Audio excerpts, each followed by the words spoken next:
Hello everyone, welcome and welcome back to the channel. आज के इस वीडियो में हम लोग करेंगे बिहार डीएलएड सामान्य हिंदी के कुछ इम्पॉर्टेंट क्वेश्चन जो कि हमारे डीएलएड एग्ज़ाम के पॉइंट ऑफ व्यू से बहुत ही ज़्यादा इम्पॉर्टेंट रहेगा।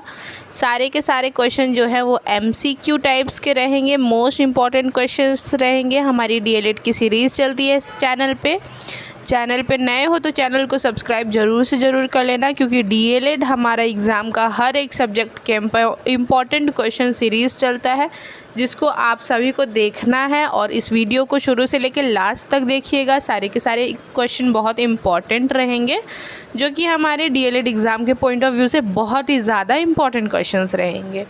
चलिए शुरू करते हैं बिना किसी देरी का।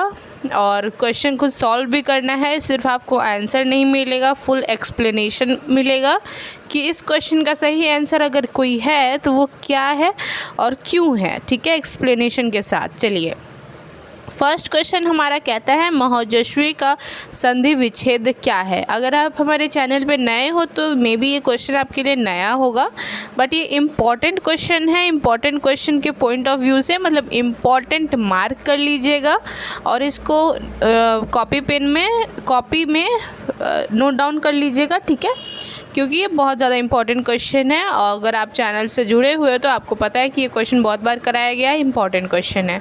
तो हमारा देखो, महोजस्वी का संधि विच्छेद होगा महा प्लस उजस्वी, यानी कि ऑप्शन नंबर ए, ठीक है। दूसरा पेन ले लेते हैं, रेड ले लेते हैं, ज़्यादा बढ़िया रहेगा। हाँ, ऑप्शन नंबर ए हमारे एकदम सही हो जाएगा। ये वृद्धि स्वर संधि का उदाहरण है जिसमें आ प्लस ओ मिलकर हमारा क्या बनता है, अ बनता है, ठीक है।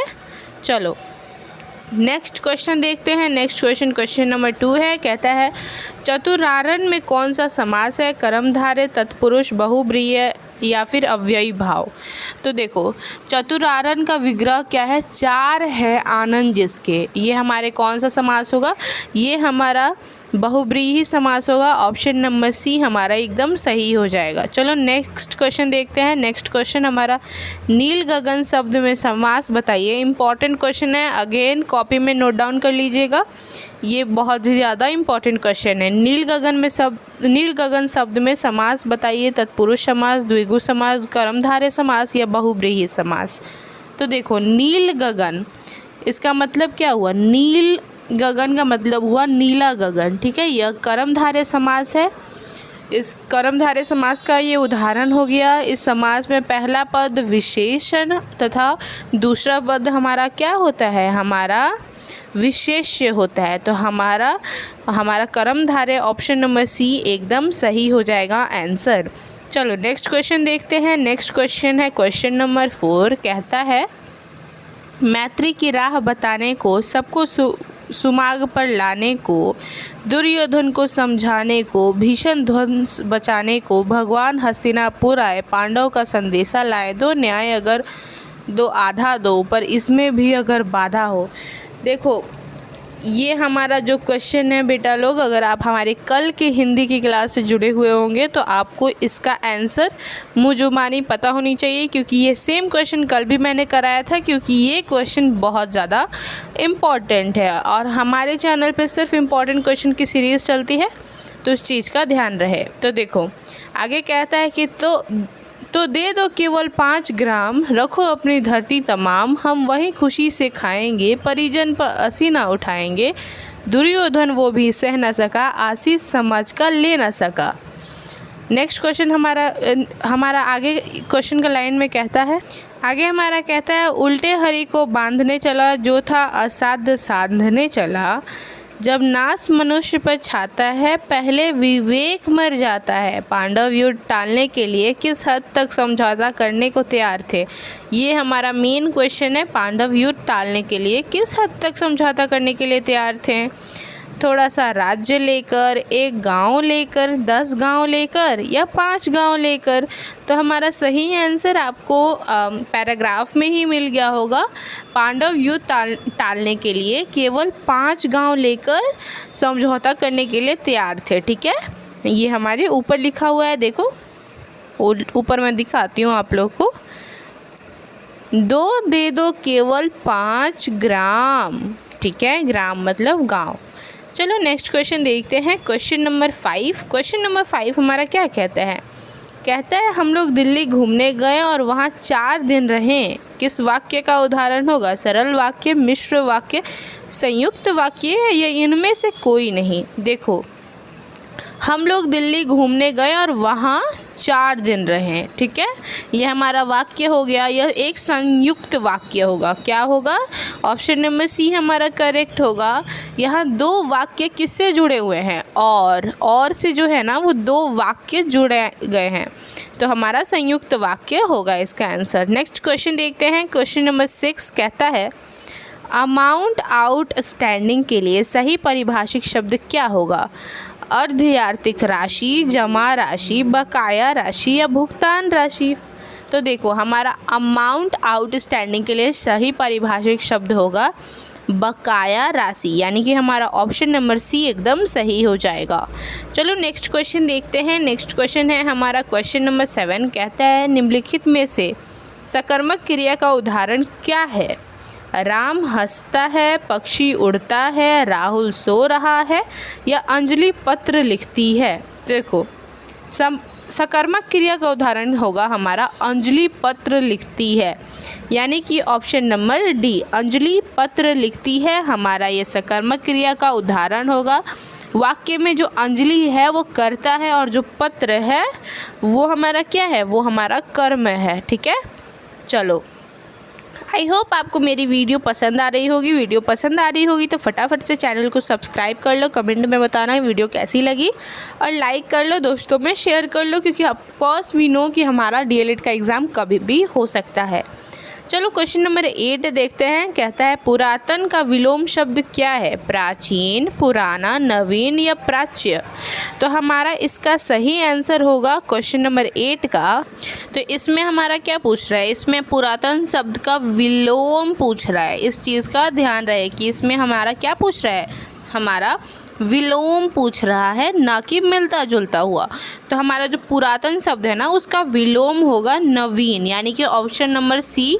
डायरेक्ट देखने से ही पता चल रहा है कि हमारा ऑप्शन नंबर सी एकदम सही होगा, ठीक है। तो पुरातन का शब्द विलोम होगा नवीन होगा, और प्राचीन शब्द का विलोम क्या होगा? अर्वाचीन या फिर हमारा नवीन, उसको भी समझ लो, ठीक है। अगर पुरातन हो यहाँ पे प्राचीन हो तो हमारा क्या होगा? नवीन होगा, अर्वाचीन होगा, ठीक है। नेक्स्ट क्वेश्चन देखते हैं। क्वेश्चन नंबर 9 कहता है नाक का बाल होना मुहावरे का क्या अर्थ होता है? नफरत करना, अधिक प्यारा होना, मित्र से दुश्मनी या बाल गिरना। तो देखो, नाक का बाल होना का मतलब होता है ना, मुहावरा है एक, जिसका मतलब होता है कोई इंसान ना आपका अधिक प्यारा जब होता है तो उसको कहते हैं कि ये तो हमारा नाक का बाल है, यानी कि ये हमारा अधिक प्यारा होना, जो हमारा ऑप्शन नंबर बी है वो एकदम सही हो जाएगा। नेक्स्ट क्वेश्चन देखते हैं। क्वेश्चन नंबर 10 है हमारा। कहता है इनमें से कौन सा वाक्य अशुद्ध है?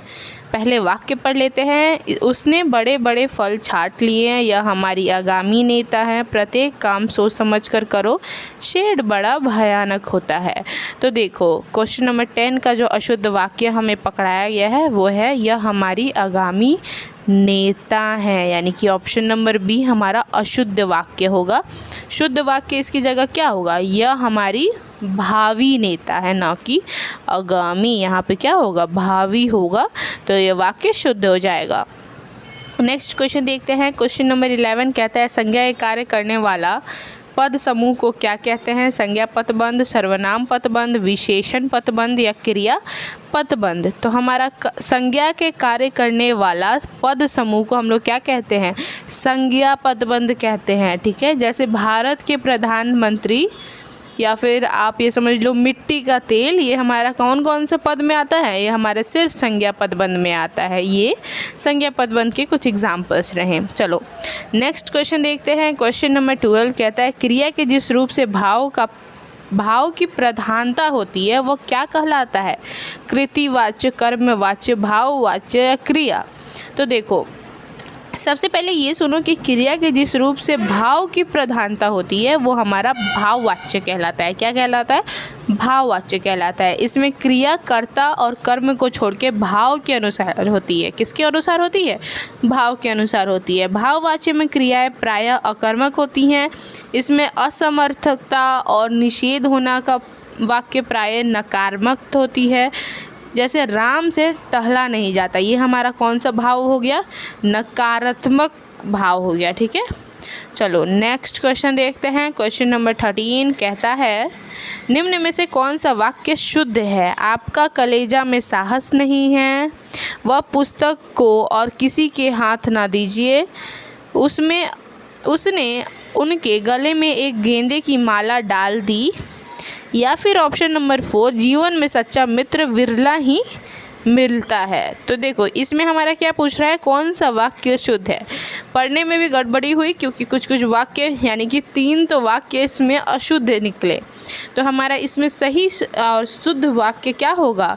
शुद्ध वाक्य होगा हमारा ऑप्शन नंबर डी, जीवन में सच्चा मित्र विरला ही मिलता है। ठीक है, बाकी जो तीनों हैं आपके कलेजे में साहस नहीं वगैरह वगैरह, ऑप्शन ए बी सी तीनों के तीनों अशुद्ध हो जाएंगे। ऑप्शन नंबर डी एकदम शुद्ध हो जाएगा। चलो नेक्स्ट क्वेश्चन देखते हैं। क्वेश्चन नंबर 15 कहता है, क्वेश्चन नंबर 14 देखते हैं फटाफट से। कहता है कि शुद्ध शब्द का प्रसिद्ध अर्थ देने वाला शक्ति क्या कहलाता है? ठीक है, तो ये हमारा शब्द शक्ति के बारे में पूछ रहा है। ऑप्शन में हमारा है लक्षणा, अभिधा, व्यंजना या तीनों। ठीक है, ये तीनों के तीनों क्या है? हमारे शब्द शक्ति में आते हैं।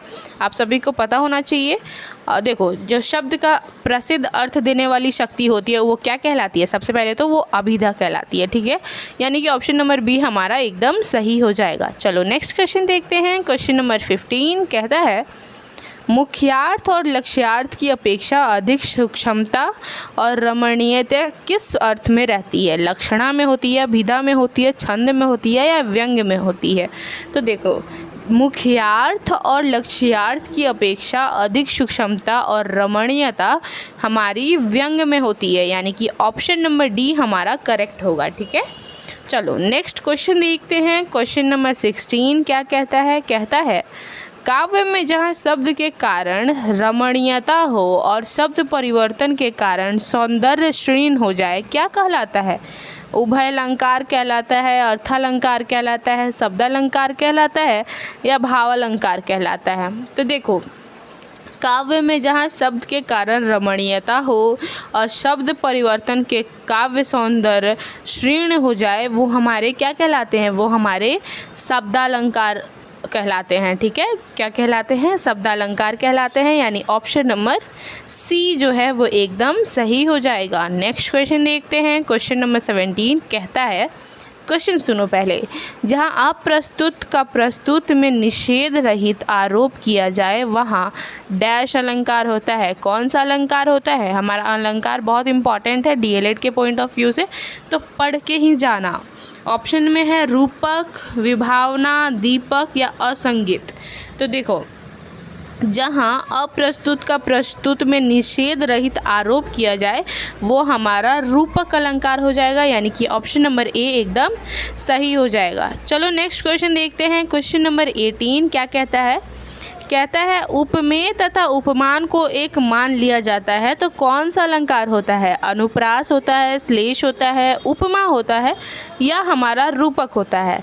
तो देखो उपमेय तथा उपमान को जब एक मान लिया जाता है तो वो हमारा सिर्फ और सिर्फ रूपक अलंकार होता है, यानी कि हमारा ऑप्शन नंबर डी जो है वो एकदम सही हो जाएगा। ठीक है, चलो नेक्स्ट क्वेश्चन देखते हैं। क्वेश्चन नंबर 19 हमारा क्या कहता है? कहता है खिले हजारे चांद तुम्हारे नयनों के आकाश में, इसमें से कौन सा अलंकार है? श्लेष अलंकार है, रूपक अलंकार है, यमक अलंकार है या उपमा अलंकार है?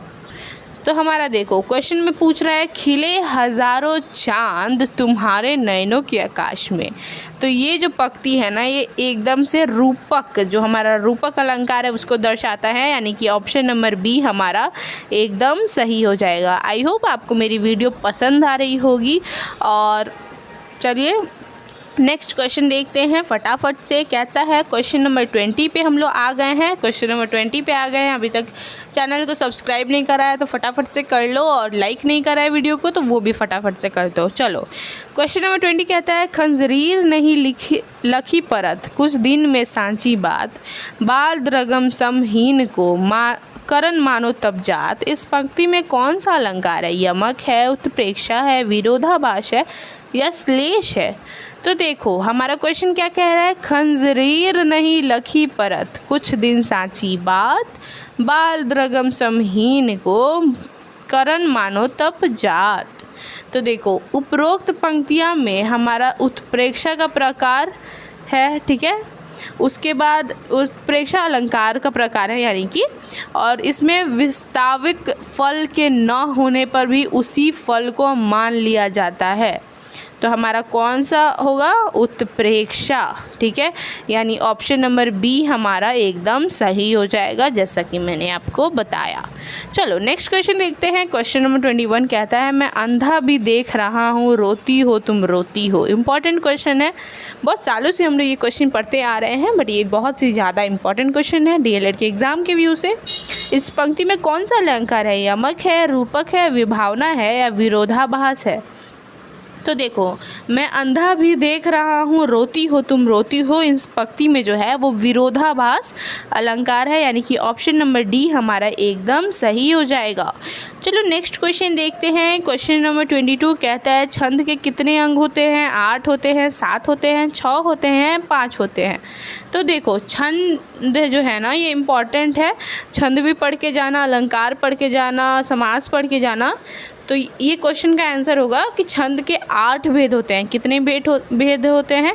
8 भेद होते हैं, ठीक है। आप ये कह लो कि छंद के 8 अंग होते हैं।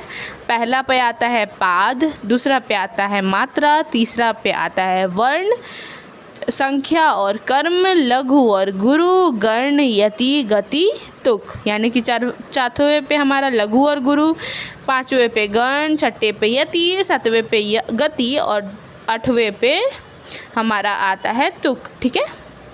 चलो नेक्स्ट क्वेश्चन देखते हैं। क्वेश्चन नंबर 23 क्या कहता है? कहता है निम्नलिखित पंक्तियाँ में कौन सा वर्णिक छंद है? जागो उठो भारतवासी, आलस्य त्यागो न बनो पियासी। इंद्र व्रजा है, उपेंद्र व्रजा है, मंजू मालिनी है या युगम प्रयाति है? तो देखो जागो उठो भारतवासी, आलस त्यागो ना बनी प्यासी, इस पंक्ति में जो है हमारा इंद्र व्रजा छंद है, ये हमारा इंद्र व्रजा छंद होगा। तो देखो जिस छंद के प्रत्येक चरण में 2 तगण, 1 जगण और 2 गुरु वर्ण होते हैं उसे इंद्र व्रजा छंद कहते हैं। इस प्रकार एक चरण में 11 वर्ण होते हैं और चारों चरणों में 44 वर्ण होते हैं, ठीक है। चलो नेक्स्ट क्वेश्चन देखते हैं। Question number 24 second last question है, ध्यान से पढ़ना। कहता है काव्य अलंकार सूत्रवृत्ति किसकी रचना है? आचार्य वामन की है, आचार्य दंडी की है, आचार्य भामह की है या आचार्य अभिनवगुप्त की है? तो देखो जो काव्य अलंकार सूत्रवृत्ति की रचना की है उन्होंने कौन थे वो हमारे आचार्य वामन ने काव्य अलंकार सूत्रवृत्ति की रचना की, ठीक है। तो चलो ऑप्शन नंबर ए हमारा एकदम से सही हो जाएगा। चलो नेक्स्ट क्वेश्चन देखते हैं। कहता है लास्ट क्वेश्चन है हमारे इस वीडियो का और कहता है कि अभिनव गुप्त के अनुसार रस के कितने प्रकार हैं? 9 है, 11 है, 10 है या 8 है? तो देखो आचार्य अभिनव गुप्त के अनुसार रस के 9 प्रकार होते हैं। कितने? 9 प्रकार होते हैं, यानी कि ऑप्शन नंबर ए एकदम हमारा सही हो जाएगा, ठीक है, सही हो जाएगा। हाँ तो वो 9 में कौन कौन से रस आते हैं? तो देखो फर्स्ट में आता है श्रृंगार रस, दूसरा पे हास्य रस, तीसरा पे करुण रस, चौथा पे रौद्र रस, 5वां पे वीर रस, 6ठा पे भयानक रस, 7वें पे विभत्स्य रस, 8वें पे अद्भुत रस और 9 पे हमारा शांत रस आता है, ठीक है। तो आज की इस वीडियो के लिए बस इतना ही। मिलते हैं आपसे नेक्स्ट वीडियो में नेक्स्ट सब्जेक्ट के साथ। मन लगा के पढ़ाई कीजिए, चैनल को सब्सक्राइब कर लीजिए और बेल आइकन को जल्दी से जल्दी प्रेस कर लो, दोस्तों में शेयर कर लो। All the very best for your DElEd exam. कभी भी एग्ज़ाम हो सकता है तो तैयारी जम के करो, क्योंकि सरकारी कॉलेज लेके ही रहना है। चलो बाय।